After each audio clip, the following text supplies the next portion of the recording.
Muy buenos días. Hoy daremos continuación a la segunda parte de lo que es la mesa de trabajo, que va a estar conformado por la mitad del tema número 2 y la mitad del tema número 3, dando continuación a todo lo relacionado de la hermenéutica, tanto como disciplina y para el uso y desarrollo en el abogado. Mi nombre es Antonio Balsa, mis compañeros. Moisés Guzmán. Abraham David Roterán Pérez. Dani González. Hoy les vamos a presentarles una nueva mesa de estudio, la misma continuación pero con distintas preguntas, con distintas partes y con la misma metodología de preguntas. Entonces, bueno, vamos a empezar con las preguntas. ¿Quién quiere empezar? Si quieres, empieza tú, Dani. Ok, yo tengo para acotar dos preguntas.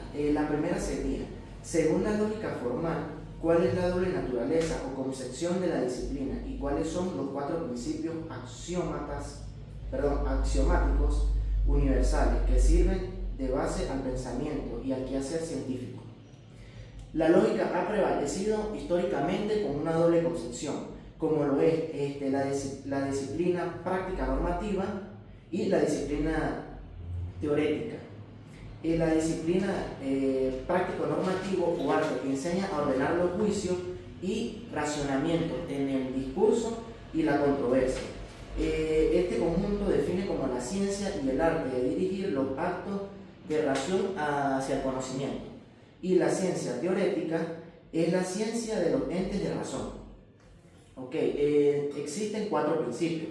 El primero es principio de no contradicción, ¿sí? Metafísicamente, nada puede ser y dejar de ser al mismo tiempo y bajo el mismo aspecto en que es. Lógicamente no se puede afirmar o negar a la vez. El segundo principio es principio de identidad. Se formula como lo que es lo que no. Se formula como lo que es y lo que no es, no es. Lo que equivale a afirmar que todo debe ser igual. El tercer principio es principio de exclusión de un tercero. Lógicamente implica que un predicado o se afirma o se niega de un sujeto. El cuarto principio, principio de razón suficiente. Afirmativamente establece que todo ser debe tener su propia razón suficiente, o negativamente, que nada puede ser sin su propia razón suficiente. La segunda pregunta es, defina el juicio en el contexto de la lógica e identifique su materia y forma y explique cómo Luis Olazo concibe la naturaleza lógica en la norma jurídica. El juicio es un acto voluntario de la mente por el cual se niega o se afirma algo de un sujeto. Es un acto voluntario porque interviene tanto el entendimiento como la voluntad para afirmar o negar a conveniencia entre los conceptos. Los elementos serían materia y forma. La materia consta de dos elementos. El sujeto es aquello de lo cual se afirma o se niega, y el predicado, lo que afirma o se niega del sujeto. La forma es el elemento que realiza el acto de predicación y es el verbo ser en todas las proposiciones, ya sea táctica o expresa. Luis Olazo concibe la norma jurídica como un juicio lógico, diferenciándola de ser razonamiento o un concepto. Esta visión se centra en la función directa de la norma y no solo en su enunciación. Bueno, con respecto a la segunda pregunta, me llamó la atención porque son temas antepasados de introducción al derecho, ya que uno de las fuentes principales de esta materia es Luis María Olazo. Entonces, bueno, Luis María Olazo concibe la naturaleza, como lo había dicho mi compañero Dani, como una naturaleza lógica o la coherencia interna del razonamiento. Además concibe que, lo podemos resumir como un sistema racional de normas, lo que implica que la norma debe tener como forma lógica válida, ser coherente y no contradictoria, y se estructura como un juicio hipotético, sea si es A, debe ser B. Además, siendo iusnaturalista, Olazo subordina esta validez formal a una materia superior, la búsqueda de la justicia y el bien común como el fin último y razón del sistema. La materia lógica es el contenido del pensamiento, ya que son ideas, juicios y raciocinio. Como había dicho mi compañero Dani, el juicio es un acto voluntario de la mente con la que se puede afirmar o negar algo. Es decir, un caso muy hipotético o un caso muy cotidiano es como, bueno, la pared es blanca. La pared es blanca ya sería un juicio de afirmación. Pero si yo digo la pared puede ser blanca, ¿es un juicio? No, ¿Por qué no es un juicio? porque no está afirmando ni negando. Exacto. No está haciendo una afirmación, sino está poniendo en duda ella. Entonces no existiría un juicio en ese sentido. Entonces, bueno, su estructura o la forma de enlazar estos pensamientos es lo que hace buscar la validez y la coherencia en modo de enlazar estos pensamientos. Entonces, bueno, eso es lo que yo puedo acotar con respecto a la segunda pregunta. Cabe resaltar, acotando a ella también, que las afirmaciones tienden tener presente lo que es la afirmación, da más objetividad a la respuesta o a lo que se quiere llegar en común como tal. Cuando presentamos un juicio no podemos tener dudas porque o es blanco o es negro. Tenemos que tener o una afirmación o una negación. Debe ser coherente y no contradictorio. Entonces, bueno, no sé si pasamos para las preguntas mías, no sé si les parece o quieren acotar algo más con respecto a la pregunta de Dani. Sí, podemos dar continuación a las siguientes preguntas. Bueno, las preguntas que yo realicé, que yo formulé, con la ayuda de Flash también, fueron que debe la hermenéutica jurídica enfocarse primordialmente como una disciplina técnica orientada a la aplicación de métodos para interpretar textos legales, o también puede ser concebida en esencia como una reflexión filosófica sobre la comprensión universal del fenómeno jurídico. Okay. La hermenéutica jurídica la podemos dividir en dos balanzas. Primero lo que es el sentido estricto, que es el sentido técnico, el sentido teórico y técnico, y el sentido amplio, que es lo filosófico. Entonces vamos a hacer esta división. Vamos primero por la parte hacia mi derecha, que es la hermenéutica como técnica o teórica, que es el sentido estricto. La hermenéutica debe ser vista como una disciplina autónoma dentro de la ciencia del derecho, centrada en la técnica de la interpretación. Por lo tanto, tiende a resolver casos reales en los tribunales, así que es fundamental para garantizar la seguridad jurídica como un método verificable. Esto quiere decir que la hermenéutica, como lo estábamos hablando anteriormente, tiene que ser una coherencia de un sí o un no. No puede ser un puede ser, un tal vez, un quizás, sino tiene que ser una afirmación, una negación, y para eso existe lo que es la técnica. Porque se puede aplicar ciencia de la complejidad. No sé si ustedes vieron, no les comentaron eso en el introductorio. Sí, Como ciencia de la complejidad, que es aplicar más allá, los pensamientos más allá sobre un caso para poder resolverlo. Y yéndome hacia mi izquierda, con el aspecto filosófico o amplio, este enfoque ofrece un modo universal de comprensión de lo jurídico, ubicándose en la filosofía del derecho. Para esto, el derecho mismo es interpretación. No solo se interpretan los textos, sino el fenómeno jurídico en general. Esto quiere decir, ¿por qué es universal? Porque son muchas doctrinas, como habíamos hablado en la clase, en la mesa de estudios pasada, que como son muchas doctrinas, como son muchas teorías de muchos juristas y muchos filósofos, no tiende a ser una en general, como decir, bueno, el derecho filosófico es este, no, sino cada quien tiene su percepción. Entonces por eso se denomina como sentido amplio.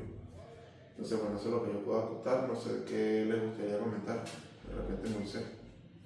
Bueno, aquí pues bueno, estoy con un poco de la inteligencia artificial y pues encuentro que la hermenéutica, bueno, comenzó como una técnica de interpretación, pero también era como una metodología de espíritu, según Dilthey, y que más tarde pasó a ser filosófica, según Heidegger, que lo convirtió en una cuestión ontológica sobre la propia condición de la humana de la comprensión, porque como lo decía Abraham, él tocaba un poquito también el tema de la complejidad, que es, si no me equivoco, una teoría que va un poquito más allá de lo que realmente percibe la mente del ser humano.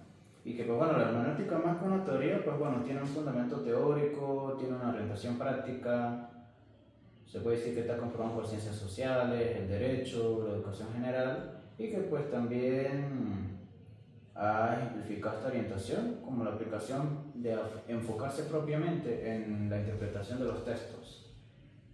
Y pues bueno, sí es una disciplina que da mucho de hablar, importante, porque bueno, nos enriquece con mucha teoría de comprensión y también ofrece herramientas prudentes. Puedo decir que de una parte aristotélica, como lo encuentro aquí, porque pues se puede interpretar y actuar en el mundo social, histórico o inherentemente en el contexto que se encuentre. También complementando a la información aportada por mis compañeros, podemos decir que, según como autores como Gadamer y Heidegger, que expresa que la hermenéutica también tiene un sentido filosófico y por otro lado es una herramienta metodológica, porque a través de ella podemos encontrar la interpretación, el conocimiento y llevar más allá que un mensaje a todo lo que podemos expresar utilizando la hermenéutica. En sí podemos decir que una parte de ella es intrínseca, ya que el ser humano implica un diálogo constante entre la interpretación y el objeto de lo interpretado. Como cuestionábamos entre una de las preguntas anteriores, buscamos que al momento de realizar un juicio debemos tener ya con seguridad o firmeza una respuesta, ya sea de manera afirmativa o negativa.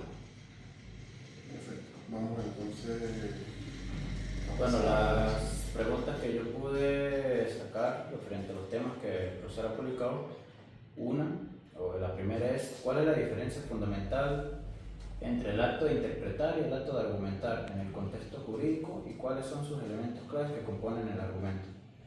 Bueno, existe una distinción esencial, aunque complementaria, entre los actos de interpretar y argumentar en el contexto jurídico. Interpretar es el proceso de descubrir, averiguar, esclarecer o desentrañar el verdadero sentido de algo.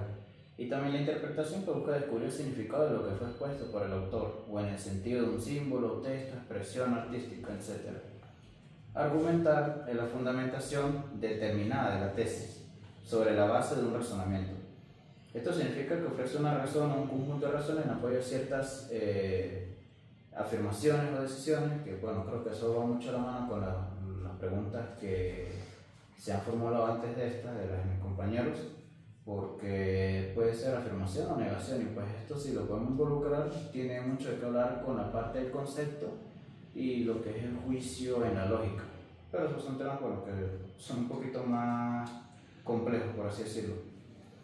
Algunos elementos de la argumentación son tres: los antecedentes, que es la proposición de la que sigue una conclusión; la consecuente, que es la proposición que sigue antes del antecedente; y la consecuencia, que es el nexo lógico necesario que establece entre el antecedente y el consecuente. Estos son los elementos de lo que es la argumentación, y esos son una de sus principales diferencias, que fueron lo que yo pude más o menos leer y resaltar, y pues las preguntas que me pude formular a través de Flash. También tengo una segunda pregunta, que es: ¿la hermenéutica jurídica tiene un contenido que incluye la lógica formal y la argumentación? Sí lo tiene, porque la lógica formal tiene fundamento, tiene contenido específico, tiene uso, es crucial para la hermenéutica clásica. La lógica formal, el argumento en sí mismo es un proceso lógico, y el contenido específico, bueno, son los tres actos de la mente: concepto, juicio y razonamiento. La argumentación también tiene unos elementos, como lo es el instrumento, para descubrir y fundar ideas e interpretarlas en el contexto social en el que pues, se puede desarrollar mediante la persona. La relación inseparable, que es la argumentación y la hermenéutica, porque son vistas desde dos fases inseparables, están muy entrelazadas y pues es muy complicado poder separarlas y decir que una es muy diferente de otra. A lo mejor pueden tener diferencias, pero si no vamos al objetivo, van de la mano, exactamente. Y tiene un tercer elemento, la argumentación, que son los roles distintos pero complementarios. La hermenéutica se ocupa del contexto de descubrimiento, mientras la argumentación se encarga del contexto de justificación, que era lo que comentaba ahorita, que podrán tener diferencias, pero las dos tienen puedo decir que una característica fundamental, que es complementar, una en el contexto jurídico y otra en el contexto de justificación.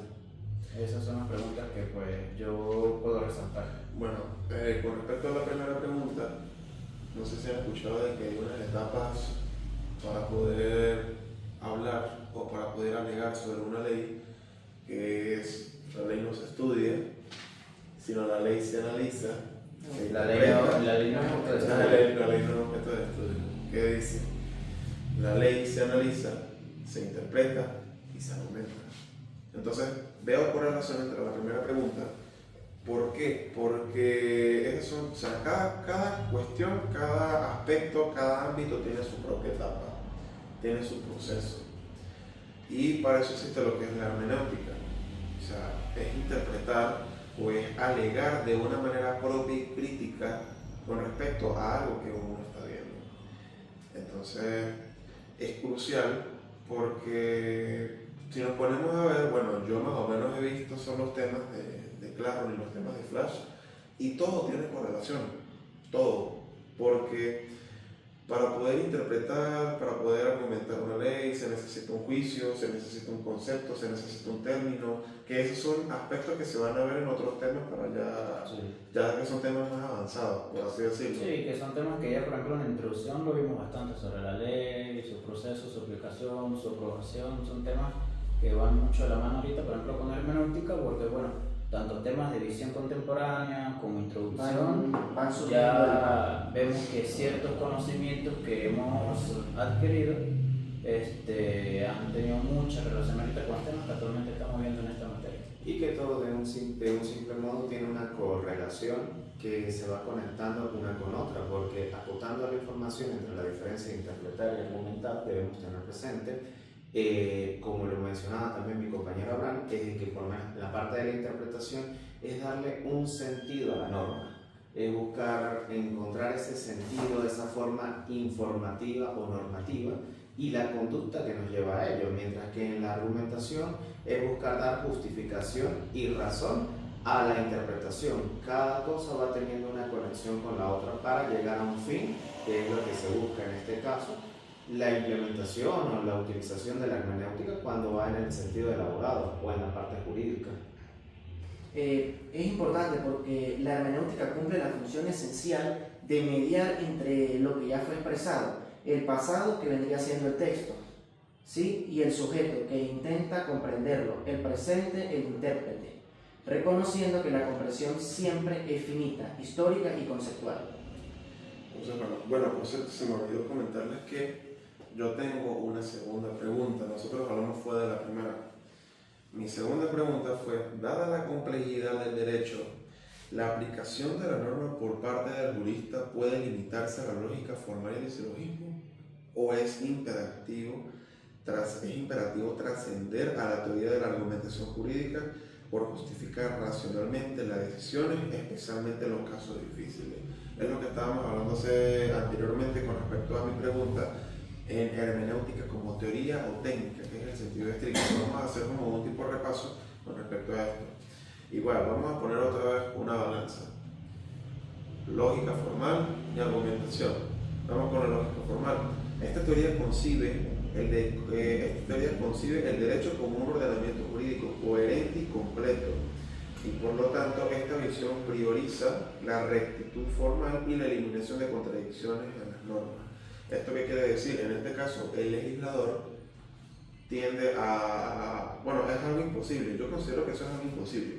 El no contradecir las normas una entre otras. Porque si nos vamos a una pirámide de Kelsen, no se contradicen en sí, sino gracias a la pirámide de Kelsen podemos decir que tienen una superioridad o tienen una jerarquización que de repente la Constitución, por ejemplo, la Constitución dice X, pero alguna ley orgánica dice Y. ¿Cuál se aplica primero? La que tiene mayor peso, por así decirlo. Sí, porque en el caso de la pirámide de Kelsen siempre va a ir por un tema de jerarquía. ¿Cuál pesa mayor o cuál tiene mayor relevancia o fuerza, por lo menos en el ámbito jurídico? Todos tenemos presente que como norma suprema siempre va a ser la Constitución y a raíz de ella se va a desenglobar las siguientes fases o etapas que se van desarrollando por debajo de ella. Perfecto. Y el otro aspecto de la balanza, que sería la teoría de la argumentación.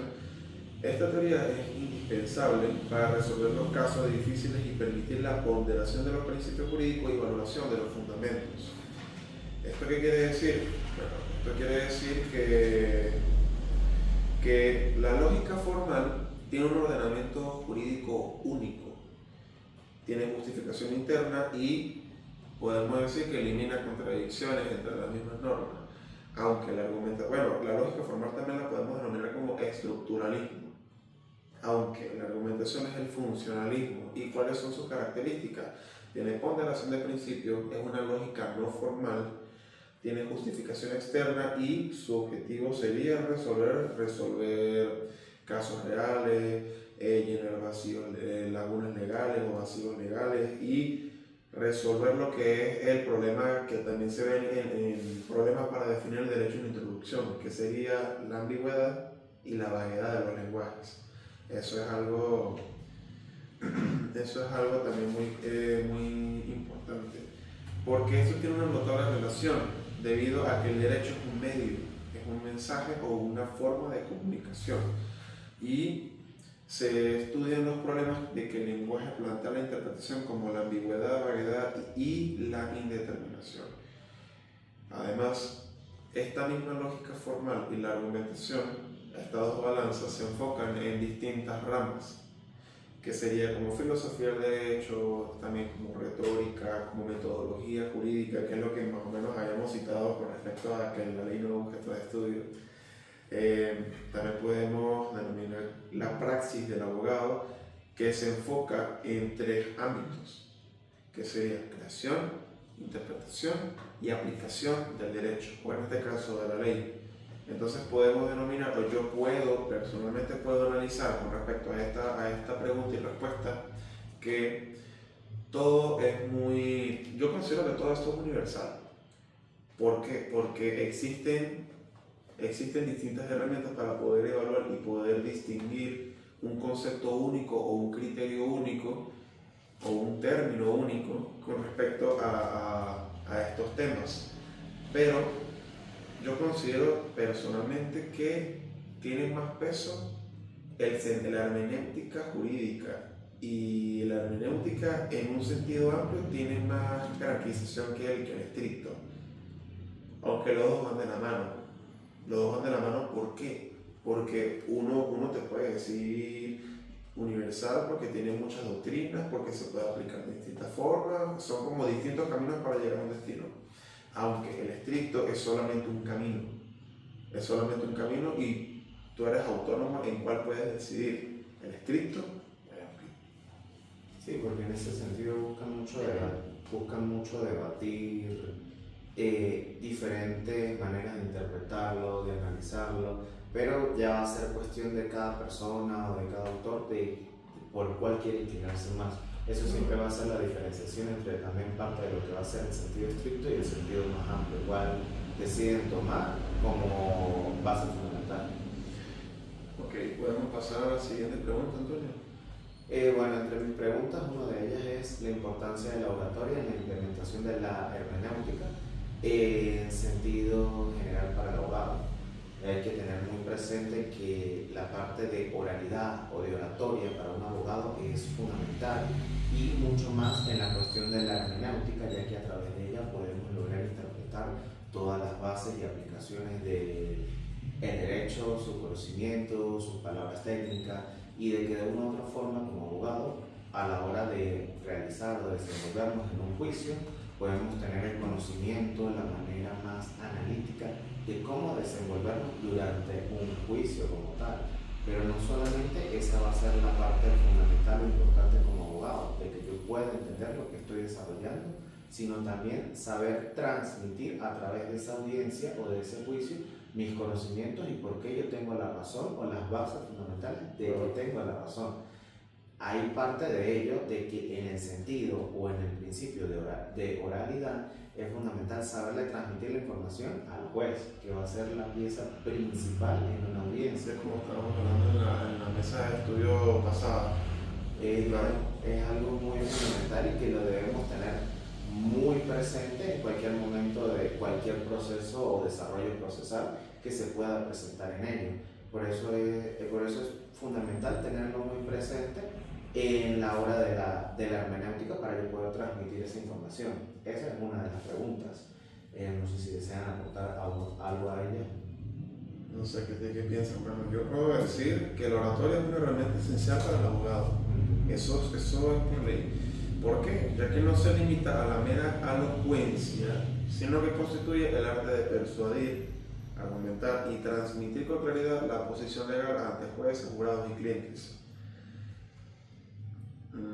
empleando el lenguaje como su principal vehículo estratégico.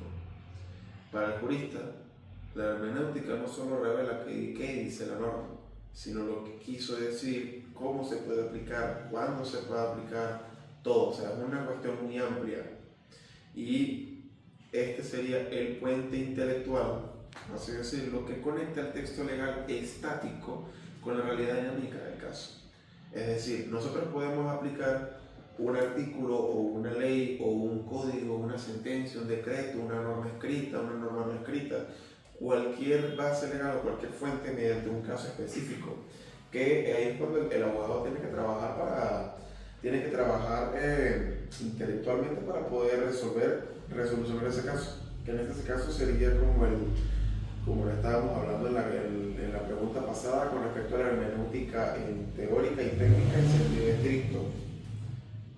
No sé qué le gustaría aportar, Dani. Yo tengo un pequeño concepto sobre la hermenéutica para un abogado, que dice que la hermenéutica para un abogado es absolutamente fundamental, ya que el derecho es, en su esencia, una disciplina basada en la interpretación de textos. La hermenéutica proporciona las herramientas teóricas y metodológicas necesarias para que el abogado pueda ejercer su oficio de manera efectiva y justa. Y dice, la rama específica que se aplica en la hermenéutica jurídica es la interpretación de la norma, vendría siendo la ley. Por eso, todo eso siempre va a ser fundamental y como base para el abogado. Y de ahí surgen dos cosas, de que lo que pueda tener en conocimiento y lo que yo logro entender o comprender, cómo logro transmitirlo para las demás personas. Siempre hay que tener presente que se va a fundamentar en dos formas. Siempre va a estar la parte de la oralidad, que es la manera de hablar, cómo yo lo voy a transmitir en persona, y hay otra forma que también se procede o se desarrolla en cualquier momento procesal, que es a través de la escritura, que también es conocido como otro principio de las bases del derecho procesal. Bueno, yo acabo de buscar una octava pregunta con respecto a esta mesa de estudios para ganar un poquito más tiempo. Es cuando la formulación normativa utiliza términos intrínsecamente ambiguos o vagos, que en este caso sería como el interés social o la conducta indebida. ¿Debe el jurista limitarse a los significados lingüísticos detectables en el texto para garantizar la seguridad jurídica? ¿O debe trascender la literalidad del lenguaje e incorporar criterios valorativos para dotar de significado a término en función de la finalidad social o moral de la norma? Bueno, vamos con la postura A. Según acá, es la primacía de la literalidad y la seguridad jurídica. El jurista debe priorizar el análisis lingüístico, ateniéndose al significado literal más estricto para evitar la arbitrariedad judicial. En este caso sería como la hermenéutica en sentido estricto, pues lo que sería la técnica y la teoría. La interpretación debe ser intranormativa, es decir, no ir más allá del texto mismo para preservar el principio de la legalidad o formalidad. Y la postura B, que es la primacía de la finalidad y la ponderación valorativa. El derecho utiliza expresiones inherentemente vagas o ambiguas, lo que obliga al intérprete a ir más allá de la literalidad. La interpretación debe ser el hallazgo del sentido, alcance y consecuencias jurídicas, utilizando el elemento teleológico para encontrar la fuerza y el poder de la norma, en lugar de solo utilizar palabras críticas o palabras personales. Entonces, bueno, aquí me parece un buen ejemplo cotidiano para esta pregunta. Los problemas de ambigüedad. Una palabra con varios significados y vaguedad, falta de precisión en el contenido, son comunes y obligan a ir más allá del significado literal. Un ejemplo, una universidad tiene una norma interna que dice todo el uso del teléfono durante las clases queda prohibido. Entonces, bueno, un estudiante puede utilizar, en este caso, como es la globalización, la tecnología y todo, puede utilizar no el teléfono, sino puede utilizar un reloj inteligente para revisar mensajes. Entonces, se tendría que aplicar otra norma. Es algo contradictorio, pero también es algo completamente válido. Entonces vamos a ver, el reglamento prohíbe el uso del teléfono. Ok, chévere. Sin embargo, un reloj inteligente no es un teléfono. Aplicar la prohibición al reloj sería una interpretación extensiva no permitida por el texto, poniendo en riesgo la claridad de la norma. Entonces, si se prohíbe el reloj, también se puede validar el teléfono. También. Entonces, ese es otro ejemplo. O, de repente, la finalidad de la norma es evitar distracciones durante la clase, que esa es la principal razón de por qué existe esa, entre comillas, regla. O aplicación de normas también. Entonces, el reloj inteligente cumple la misma función que un teléfono, causando la misma distracción. Entonces, ahí podemos hablar a nivel del jurista, que el jurista debe interpretar el término teléfono, y eso lo estaba hablando el profesor en las clases de Google Meet, que hablaba sobre, primero tiene que interpretar el término teléfono para poder sacar un concepto. Sí, era el tema más que todo el concepto, y que de ahí creo que el partido sobre el Entonces tema todos tienen una correlación. Entonces, para que cumpla la razón de ser de la ley, incluyendo cualquier dispositivo de comunicación y distracción equivalente, tendría que el jurista interpretar los términos para poder aplicar un concepto propio. O otro ejemplo sería el reglamento de una comunidad establece que para aprobar una construcción esta debe ser de buen gusto y acorde al interés general de los vecinos o de la colectividad. Que en este caso no sé si ustedes han visto en Civil 1 que en Civil 1 hay una sección que es habla sobre construcciones o habla sobre implementaciones de las instituciones en base a la ley civil.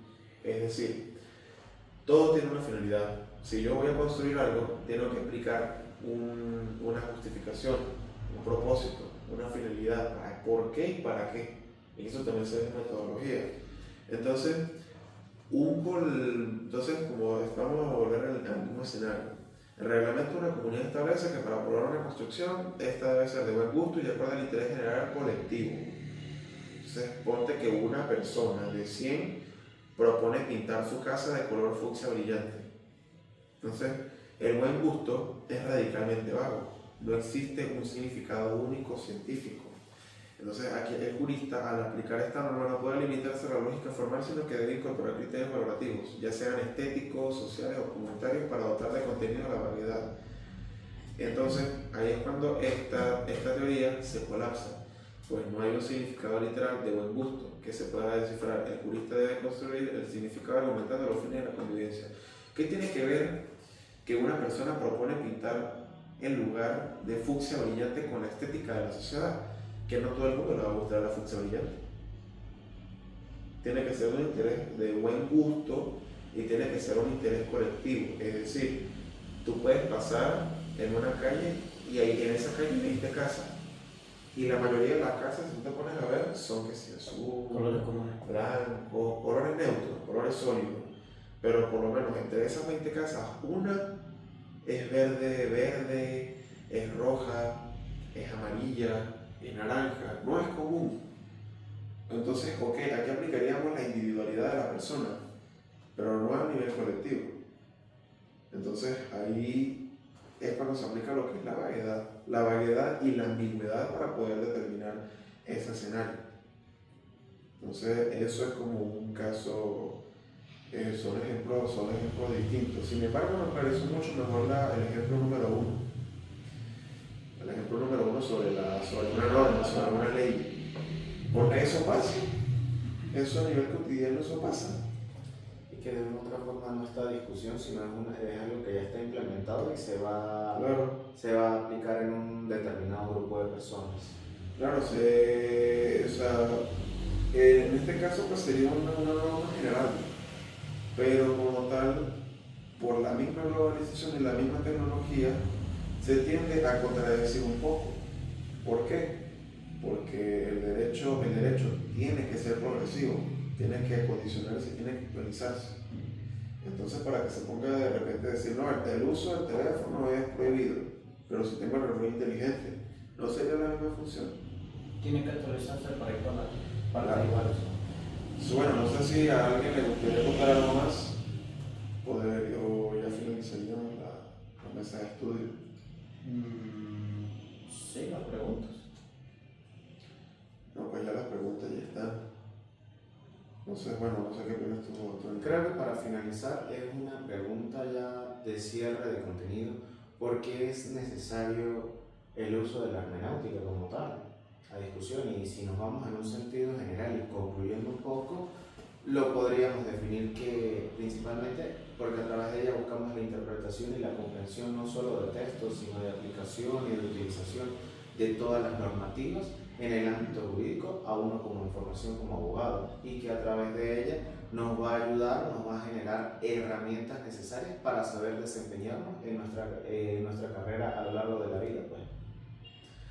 Bueno, podemos concluir, yo puedo concluir que la hermenéutica en sí y la hermenéutica jurídica como tal es importante. ¿Por qué? Porque se aplica en absolutamente todo ámbito, todo escenario o todo momento de cualquier persona. Porque se tiene que interpretar, argumentar y aplicar. Entonces es importante porque no solamente se utiliza en la carrera del derecho, se puede utilizar, como lo habíamos hablado en la mesa de estudio anterior, en ciencias sociales, en ciencia universal, en sociología, en retórica, metodología. Entonces, esos son ramas en las que se pueden aplicar en cualquier ámbito y cualquier sentido de un momento. Y de una otra forma darle un sentido más profundo, de transmitir un mensaje más allá, ir más de lo superficial y de lo cotidiano, como se puede presentar en diferentes casos, ámbitos, ya sea para la ciencia que se quiera aplicar. Sí, y después de igual forma puedo acotar que esto nos sirve mucho para comprender nuestra propia existencia, hasta incluso la de los demás, haciendo pues una interpretación clave en el sentido, en su conocimiento, y pues bueno, puede decir que la hermenéutica abarca desde un análisis muy riguroso, se puede decir varios escenarios, varios temas, varias maneras de pensar, de actuar, de interpretar, de aplicar. Eso puedo contar sobre la hermenéutica. Sí, porque ya son reglas rígidas que se tienen que aplicar en algún momento. Bueno, Y que en ese caso vendría siendo importante porque nos ayuda a ver cualquier cosa de distintos puntos de vista. Por ejemplo, yo puedo interpretarlo de una forma, pero ahora como sé, lo pueden interpretar de cualquier otra distinta. entonces, bueno, en última instancia, la hermenéutica de esta disciplina dota vitalidad y flexibilidad al ordenamiento jurídico en este momento, en este caso, asegurando que las leyes sean instrumentos eficaces para la realización de la justicia en lugar de meros enunciados dogmáticos. Entonces, ya para finalizar, la hermenéutica es que tanto en sentido general como en sentido jurídico es crucial porque constituye el método intelectual que permite la comprensión y la interpretación profunda de cualquier expresión comunicativa, ya sea un texto filosófico, un fenómeno cultural o sencillamente una norma legal. Sí, y aparte de eso se puede comprender tanto de forma individual, afirmando lo que decía mi compañero, como también en conjunto, de que se pueden llegar a hipótesis de comprensión en forma grupal, pero también si lo llevamos a un sentido más estricto, también podemos tener una vía o una opinión de forma individual. Perfecto, bueno, con esto finalizaríamos la segunda mesa de estudio.